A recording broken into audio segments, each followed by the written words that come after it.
Kebayang nggak kalau misalnya airnya gede, Heeh. kan yang bersentuhan dengan plastik adalah yang pinggir-pinggir, yang tengahnya kan enggak. Oke. Tapi ketika dia size-nya kecil, maka bagian yang berkontak dengan plastik akan lebih banyak. Oh, ini fisika nih guys. Ya, oke. Kebayang nggak sih? Iya, iya, Kebayang nggak, iya, iya. Mas? Kebayang. Iya kan? Terbayang. Jadi semakin kecil bendanya, maka bagian yang berkontak dengan plastik semakin banyak, maka kemungkinan terkena cemaran plastik baik dari mikroplastik maupun dari zat-zat yang terlarut di dalam plastik akan meningkat. Termasuk ini juga dong yang air minum kemasan yang bungkus plastik itu loh, Dok. Bukan Es yang cekek. botol, bukan yang botol, tapi yang plastik yang Emang ada? yang 500 rupiah gitu loh, yang bisa ditusuk pakai sedotan. Gelas, Oh, ukuran ya. gelas.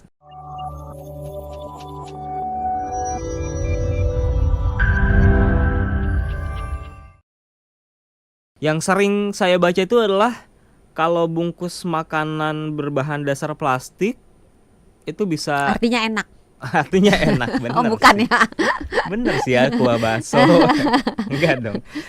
Sering saya baca adalah bahan akan jadi lupa, bungkus makanan. Bungkus makanan. Berbahan dasar plastik kalau kena panas itu katanya bisa menimbulkan ini karsinogenik. Nah, itu Iya. iya bener Iya, ya. iya. Oke. Karena termasuk tadi itu ya, yang kalau kita ngebakar sampah itu uap-uap Oke. itu bisa memicu terjadinya kanker. Nggak hanya uap berupa gas, tapi juga serpihan-serpihan. Kan kalau kita ngebakar ada arang-arangnya itu kan. Nah itu kalau kebawa dan bisa kehirup udara pernapasan atau masuk lewat mulut, misalnya kita nguap gitu, bisa. Tapi karsinogenik itu bisa ditimbulkan dari apa lagi? Selain itu ya, yang plastik ketemu makanan panas atau dari pembakaran sampah, apalagi biasanya bisa muncul karsinogenik itu? Ketika misalnya kita megang menggunakan plastik yang ada bisfenolnya. Bisphenol ya. Yang ada BBB-nya itu ya. Iya. Oke. Terus sebenarnya segala macam plastik itu zat yang ada di dalamnya itu banyak banget loh. Sampai kalau kita urutin tuh, kita lihat aja plastik aja kan beda-beda ya. Ada yang bening, ada yang keruh, ada yang nggak tembus warna, nggak tembus pandang, ada yang tebel, ada yang tipis, ada yang mengkilap kayak perak-perak begitu, ada yang berwarna gitu. Itu semua membutuhkan zat kimia untuk menjadi plastik yang seperti itu. Mulai dari yang kan ada plastik yang lentur banget tuh, yang kayak kalau kita beli makanan suka di supermarket suka dibungkus apa namanya, yang tipis ya, misalkan wrap. iya, kalau kita beli buah itu kan misalkan, lentur. iya, Kita beli buah di supermarket kan suka dibungkus sama plastik betul, lagi. Nah betul. itu pun untuk menjadi dia lentur seperti ada sesuatu zat kimia yang ditambahkan, dan semuanya itu berpotensi untuk menimbulkan gangguan kesehatan dalam tubuh kita, termasuk kanker. Beberapa zat. Kalau kayak yang buah yang dibungkus wrap itu yang plastik tipis, kalau kita cuci makanannya itu apakah bisa melunturkan sebagian zat-zat? Sebagian luntur. Iya. So that's why. Tapi susahnya kan gini, kalau misalnya kita belinya buah potong, kan kena juga kan plastiknya. Nah, agak sulit memang kita menghindar dari plastik, tapi bijaksanalah. Bijaksana, oke. Itu yang bisa kita lakukan, bijaksana, ya kan. Nah, kalau air minum nih dok, bisa terkontaminasi oleh plastik atau mikroplastik juga? Bisa banget. Bisa banget. Contoh ya, saya kasih yang sederhana aja. Sederhana. Kita beli air mineral galon. Oke. Ya, yang besar banget itu. Besar, ya, 25 liter.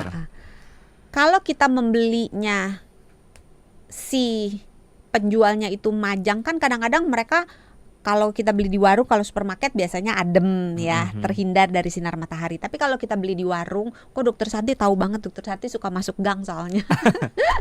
Itu kan dijualnya ditaruh di trotoar gitu, di luar tokonya, karena itu kan gede gitu. Betul. Terus ditumpuk, kena matahari, kena angin, itu akan memiliki partikel mikroplastik yang lebih banyak daripada kalau galonnya itu disimpan di tempat yang teduh.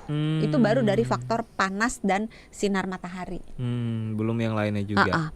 Yang lainnya, misalnya sekarang kan beredar air kemasan yang cuman 100 cc, yang kecil banget, yang cuman yang nggak sampai sejengkal itu loh. Iya, tahu. Yang paling cuman 100 cc, 120 cc. Iya, Pokoknya saya tinggal sekali glek aja habis gitu kan. Saya menyebutnya baby size. Ya, Kecil baby banget. size. Baby shark. Nah, yang baby size itu akan mengandung mikroplastik yang relatif lebih banyak daripada yang size lebih besar. Padahal kan ukurannya lebih kecil. Karena ada yang namanya perbandingan dengan volume. Kebayang nggak kalau misalnya airnya gede, kan yang bersentuhan dengan plastik adalah yang pinggir-pinggir, yang tengahnya kan enggak. Oke. Tapi ketika dia size-nya kecil, maka bagian yang berkontak dengan plastik akan lebih banyak. Oh, ini fisika nih guys. Oke. Kebayang nggak sih? Iya, Kebayang nggak, Mas? Iya, kebayang. Iya kan? Terbayang. Jadi semakin kecil bendanya, maka bagian yang berkontak dengan plastik semakin banyak, maka kemungkinan terkena cemaran plastik baik dari mikroplastik maupun dari zat-zat yang terlarut di dalam plastik akan meningkat. Termasuk ini juga dong yang air minum kemasan yang bungkus plastik itu loh, Dok. Bukan yang botol, bukan yang botol, tapi yang plastik yang emang ada yang Rp500 gitu loh, yang bisa ditusuk pakai sedotan. Gelas, ukuran ya. gelas. Ya, itu pokoknya juga. intinya semakin kecil, semakin, tapi nggak perlu terlalu nanti dibilang dokter Santi mah nggak ada lah, susah itu hidup ala dokter Santi. Nggak, maksudnya gini, kalau kita punya bisa memilih yang lebih besar, pilihlah yang lebih besar.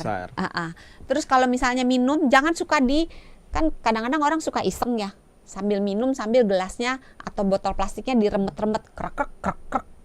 Kebayang nggak sih? Iya. Kayak diremes-remes gitu kan. Itu kebiasaan yang sebaiknya dihindari. Kenapa? Dengan kita meremas, balikin lagi, remas lagi, balikin lagi, atau kita tekuk-tekuk gitu ya, kita penyot-penyotin gitu, itu kan menimbulkan retakan-retakan halus di dalam. Balik lagi ke awal tadi ya, ada zat-zat yang kemudian luruh. Iya, maka dia akan luruh walaupun tidak tampak mata, tapi dia akan luruh. Jadi kalau minum itu jangan remes-remes. Jangan diberikan lagi tambahan supaya luruhnya makin banyak gitu. Berarti kalau gitu kita nggak boleh, tidak disarankan untuk nyimpen botol minum yang plastik di dalam mobil. Kadang kan Betul. di mobil kita suka ninggalin. Betul. Itu nggak boleh ya? Iya. Karena Sekarang kalau ninggalin, buat sahabat Sonora nih, perhatiin deh. Kalau kita ninggalin air di mobil, terus mobilnya diparkir di bawah sinar matahari yang, aduh belakangan ini kan panasnya lagi pol banget kan. Begitu kita mau minum, airnya anget gak? Iya, anget. Kadang Dan panas ada banget uap. kan? Iya kan, sampai bau uap kan. Coba deh cium. Biasanya baunya nggak enak. Jadi berbau. Jadi kayak bau plastik gitu. Itu menunjukkan bahwa ada sesuatu di dalam air itu yang terlarut yang menyebabkan baunya nggak enak. Air kan tidak berbau.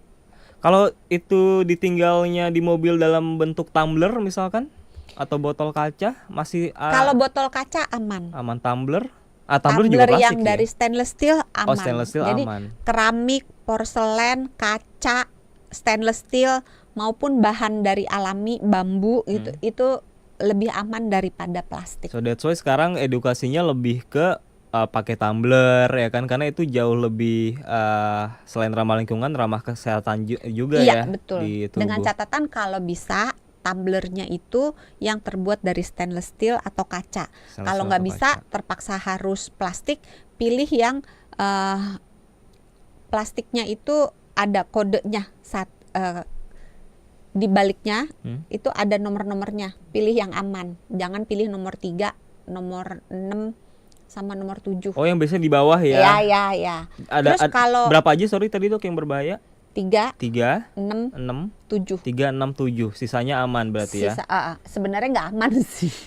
Tapi sisanya bisa dikatakan lebih baik daripada yang tadi sisanya itu ya. Kalau bisa itu dihindari. Ada juga ini tumbler yang luarnya plastik tapi dalamnya stainless. Nah, itu juga mungkin itu boleh. Itu juga karena boleh kan ya? yang berkontak dengan makanan itu kan yang dalam kan. Ya. Terus kalau seandainya plastiknya itu kita mau pakai plastik, jangan pakai yang sekali pakai. Kan kadang-kadang suka ada yang Oh, iya, iya. botol air mineral atau botol bekas apa dipakai lagi. Kalau itu memang peruntukannya sekali pakai, ketika dipakai kedua kali biasanya tuh luruh banyak. Oke. Terus kalau plastiknya udah dekil gitu ya, walaupun beli gitu ya, kalau udah dekil kan kelihatannya warnanya udah mulai abu-abu, udah mulai baret-baret gitu, ganti deh.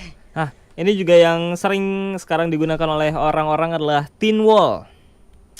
Tin wall ini sering jadi salah kaprah sih, Dok. Ada sih? tin wall itu wadah Gue jujur banget ya, apa sih itu barang? wadah makanan Uh-uh. yang kayak toples kecil gitu yang dari plastik, Dok, yang kalau kena minyak itu susah dicuci. Tapi dari plastik. Iya, tin wall ini saya mungkin tunjukkan Kalau ya. dari plastik sebaiknya dihindari. Ini. Apalagi kalau untuk barang yang panas. Oke, karena ini sering jadi orang-orang jadi sering salah paham, Dok, sama si tin wall ini ya. Tin wall ini seperti karena ada beberapa tin wall ini yang diklaim. Nah, ini saya tunjukkan gambarnya ya ke Dokter Santi ya. Pasti pernah melihat dong ya wadah-wadah seperti ini, Dok, tin wall ya. Nah, itu banyak orang salah paham. Karena ada yang ditulis tin wallnya bisa berulang kali dipakai, ada yang juga diklaimnya tahan untuk masuk microwave. Tunggu, yang microwave dulu ya, nanti Iya, yang itu saya jawab. Yang microwave, beberapa plastik, wadah plastik bahkan mahal harganya, yang ditulis aman untuk di microwave. Aman untuk di microwave itu artinya wadah tersebut tidak rusak ketika dimasukkan ke dalam microwave, tapi tidak berarti wadah tersebut aman buat yang makan. Oh, gitu. Jadi ketika wadah plastik digunakan di dalam microwave, maka wadah plastik itu akan tercemar oleh partikel-partikel mikroplastik atau nanoplastik ataupun berbagai zat yang terlarut di dalam plastik tersebut, itu mencemari makanannya. Jadi artinya aman buat microwave itu bukan berarti wadahnya itu sehat, tetapi wadahnya itu kalau dimasukin ke dalam microwave nggak meleduk, nggak lumer gitu. Oke. Itu ya. Nah, kalau Terus yang tin wall.